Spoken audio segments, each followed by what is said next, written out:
आनंद जी, आप एक वरिष्ठ कवि हैं, हिंदी में ही हमेशा लिखते हैं। सर ने अभी अपने व्याख्यान में एक बात कही थी कि कवियों को भी आगे आकर इस दिशा में काम करना चाहिए। मुझे ऐसा लगता है जितने कवि सम्मेलन मैंने सुने, इंग्लिश में तो किसी को सुना नहीं। कवि तो पहले से सेवा कर रहे हैं। फिर ऐसा क्या हो सकता है जो कवि अपनी कलम से हिंदी देवनागरी भाषा को आगे बढ़ा सकते हैं? क्या तरीका हो सकता है? देखिए, एक मूलतः एक कवि हृदय और कवि होने के नाते एक बात कहता हूँ, एक वाक्य, उसमें सारे आपके प्रश्नों का उत्तर और सारा समाधान शायद मिल जाएगा। हमारी हिंदी वर्णमाला आ यानी अज्ञानी से बचपन से शुरू होती है, आ अज्ञानी, और समाप्त ज्ञाप्य होती है, यानी कि जब जैसे जैसे शिक्षा ग्रहण करता जाता है ज्ञानी बनकर निकलता है। हमारी हिंदी इतनी समृद्ध भाषा है। और मुझे एक कविता का स्मरण आ रहा है, बहुत पहले मैंने लिखी थी। आपकी अनुमति हो तो वो कविता सुनाता हूँ। आदरणीय, अनुमति है? जी जी, सुनाइए। जो प्रायः हिंदी सप्ताह, हिंदी पखवाड़ा मनाया जाता है, तो उसमें मैंने लिखा था, हिंदी पखवाड़े के दौरान हमारे अधिकारी को हिंदी सीखने का भूत जागा। मैं कवि था। हिंदी सीखने का भूत जागा, फंस गया मैं अभागा। पहला पाठ पढ़ाते ही याद आ गई नानी अम्मा और ढीला हो गया पजम्मा। अधिकारी बोले, मैंने अधिकारी से पूछा छोटे आ से बताइए। मैंने अधिकारी से पूछा छोटे आ से बताइए। अधिकारी बोले, तुम्हारी तो मति गई है मारी, सामने बैठा दिखाई नहीं देता, छोटे आ से होता है अधिकारी।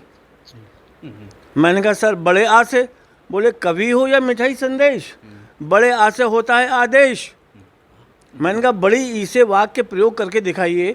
बोले, इसमें क्या धरा है, तुम्हारे दिमाग में ईंट और पत्थर भरा है। मैंने कहा सर छोटे ऊ से। मैंने पूछा सर छोटे ऊ से। अधिकारी बोले, छोटे ऊ से उल्लू, समझे कविवर हुड़ुक चुल्लू, वाक्य प्रयोग करके बताऊं? मैंने कहा नहीं नहीं सर, समझ गया। दूध का जला पीता है फूंक फूंक मट्ठा, और उल्लू का प्रयोग करते समय आता है उल्लू का। हमने कहा सर ऑफिस के वातावरण से बाहर निकल कर आइए, कुछ अन्य बताइए। तो हमने पूछा कहाँ से? अधिकारी बोले, कबूतर जा जा जा, पहले प्यार की पहली चिट्ठी उसको दे आ। हमने कहा गा से?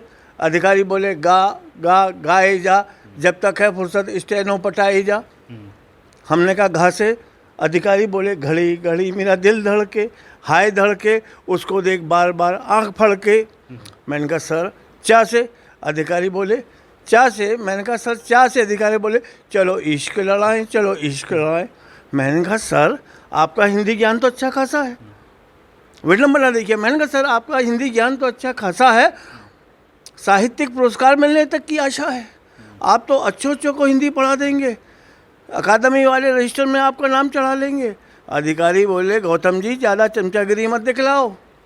अधिकारी बोले, गौतम जी ज़्यादा चमचागिरी मत दिखलाओ, सरकारी अधिकारी हूँ, सिर्फ हिंदी में हस्ताक्षर करना सिखलाओ, सिर्फ हिंदी में हस्ताक्षर करना सिखलाओ।